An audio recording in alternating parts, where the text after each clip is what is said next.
Olha só, quando eu estiver com este fone aqui, que você me vê com este fone, é porque eu quero te apresentar um vídeo impressionante, a qual eu quero acompanhar junto com você, tá bom? E o vídeo de hoje tem a ver com Ellen White e algumas partes dos seus inscritos, tá bom? Então, para muitos, esse vídeo vai ser polêmico e vai dar o que falar. Por isso, fica até o final, tá bom? Então, a primeira pergunta é: você acredita que Ellen White ela foi racista? Se você acredita dessa forma, o vídeo é para você. E se você não acredita que Ellen White não foi uma racista, esse vídeo também é para você. Como assim, Cleiton? Se foi ou não foi racista? Olha só, Ellen White escreveu o seguinte, que na verdade ela aconselhou, né, pessoas não casar brancos com negros. Por que ela escreveu isso? Qual o motivo? Qual a razão?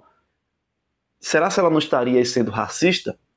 Fica no vídeo até o final. Liliane, Regina é o nome dela, eu quero apresentar esse vídeo e veja o que ela falou sobre o assunto. Inclusive, ela lê ali os textos de Ellen White, lê o texto que muitas vezes as pessoas pegam para criticar, para julgar, para condenar, mas ela lê o contexto também do texto, tá bom? Então fica aí no vídeo até o final e veja a abordagem que ela fez e a leitura do texto que também ela leu, tá bom? Então acompanha comigo aqui, ó, do ladinho. Eu já vou vir para cá, para que juntos possamos aí estar acompanhando neste exato momento, tá bom? Então acompanhe aí junto comigo. Olha só. White era racista? Desde já gostaria de agradecer a Adriana Araújo por ter deixado esse comentário em um dos meus vídeos. Dá pra perceber que é uma pergunta genuína de alguém que quer verdadeiramente entender e não apenas criticar a troco de nada, como muitas pessoas costumam fazer. Criticam aquilo que não entendem e também não fazem o mínimo esforço para entender. O texto que a Adriana Araújo faz referência é o que está escrito no livro Mensagens Escolhidas, volume 2, na página 343, onde Ellen White diz o seguinte: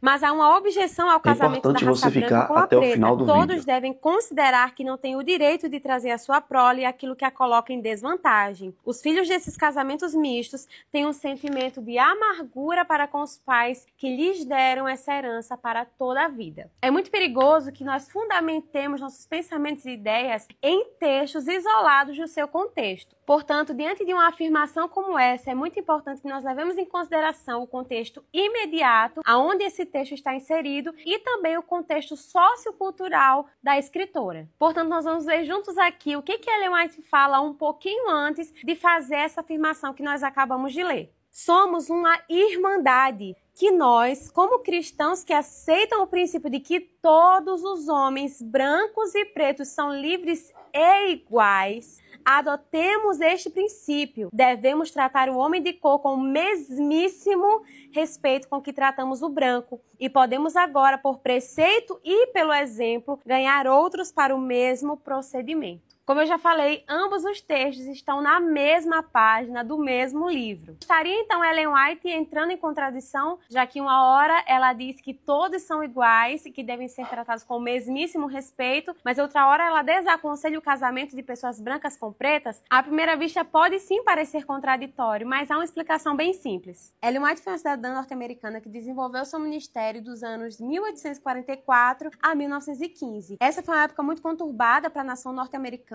especialmente pela guerra que estava acontecendo entre o norte e o sul dos Estados Unidos. Além disso, esse período de tempo foi uma época em que o preconceito entre brancos e negros foi elevado ao seu nível máximo, e por causa disso ela precisava ser muito cuidadosa nos aconselhamentos para que a igreja não perdesse o seu foco, que sempre foi pregar o evangelho a toda tribo, língua e nação. Nem tudo que é desaconselhado é necessariamente um pecado. Muitas vezes esse aconselhamento é dado para amenizar os danos de um problema sociocultural enfrentado no momento. Observe que o motivo pelo qual Ellen White faz esse aconselhamento não tem nada a ver com ser uma abominação aos olhos de Deus ou um pecado diante de Deus, mas sim porque os filhos desses casamentos mistos têm um sentimento de amargura para com os pais que lhes deram essa herança para toda a vida. Então veja que esse é um problema que está na esfera familiar, influenciado pelo momento sociocultural terrível que aquelas pessoas experimentavam no momento em que Ellen White escreveu esse aconselhamento. Ler uma afirmação dessa nos dias de hoje, na nossa sociedade, pode parecer estranho e causar realmente um desconforto, mas é muito importante que a gente analise dentro do contexto em que ela foi falada. Porque embora ainda exista o racismo nos dias de hoje, não é com a mesma intensidade e violência que era nos tempos de Ellen White. Um conselho semelhante nós conseguimos encontrar na primeira carta de Paulo aos Coríntios, capítulo 14, dos versículos 33 ao 35.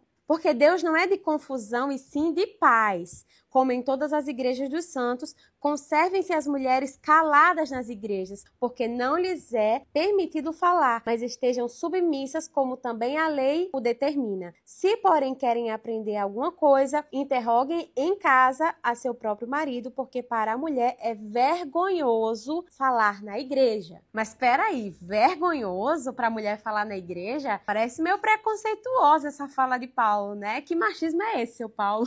Depois de falar que para as mulheres é vergonhoso falar na igreja, em Gálatas 3:28, o mesmo Paulo diz o seguinte: Dessarte não pode haver judeu nem grego, nem escravo nem liberto, nem homem nem mulher, porque todos vós sois um em Cristo Jesus. Assim como no exemplo de Ellen White, veja que Paulo não disse que a mulher não deve falar porque é pecado ou porque é uma abominação a Deus, Fica mas até sim o final do porque vídeo. É vergonhoso. E o que seria algo vergonhoso? Tenho certeza Algo vergonhoso que você vai aprender é algo bastante socialmente aqui. inconveniente, algo constrangedor. Não tem nada a ver com Deus, tem a ver com a sociedade. Se nós formos analisar o conselho de Paulo de acordo com o nosso ponto de vista social e cultural, não vamos entender por que ele disse que era vergonhoso mulheres falarem na igreja, até porque hoje em dia mulheres falam livremente na maior parte das igrejas e isso não é vergonhoso. Logo, esse conselho de Paulo não se aplicaria para nós, porque na nossa sociedade não é vergonhoso, na maior parte dos lugares, obviamente, mulheres falarem na igreja. Mas independente do conselho em si não se aplicar ou se aplicar na sociedade, o princípio por trás dele